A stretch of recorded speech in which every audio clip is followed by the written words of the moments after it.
Railway group D পরীক্ষার জন্য science সাবজেক্টটি ভীষণই গুরুত্বপূর্ণ। রেলওয়ে গ্রুপ ডিতে সায়েন্সের থেকে 25টা প্রশ্ন আসে।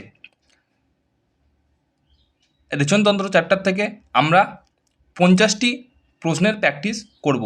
এই 50টি প্রশ্নের মাধ্যমে তোমাদের রেচনতন্ত্র চ্যাপ্টারটা সম্পূর্ণ কমপ্লিট হয়ে যাবে। আজকের ভিডিওতে থাকছে 20টি প্রশ্ন। চলো ভিডিওটি শুরু করি। আজকের প্রথম প্রশ্ন, মানবদেহের প্রধান রেচনাঙ্গ কোনটি? মানবদেহের প্রধান রেচনাঙ্গ হলো বৃক্ক। বৃক্ক হলো মানবদেহের প্রধান রেচনাঙ্গ। সেকেন্ড প্রশ্ন, বৃক্কের গঠনগত ও কার্যগত একক কী? বৃক্কের গঠনগত ও কার্যগত একক হলো নেফ্রন। 3 নম্বর প্রশ্ন, মূত্রের হলুদ রঙের জন্য দায়ী রঞ্জক পদার্থ কোনটি? অবশ্যই এটা হবে ইউরোক্রোম। ইউরোক্রোম হলো মূত্রের হলুদ রঙের জন্য দায়ী। 4 নম্বর প্রশ্ন, ইউরিয়া মানবদেহের কোথায় সংশ্লেষিত হয়?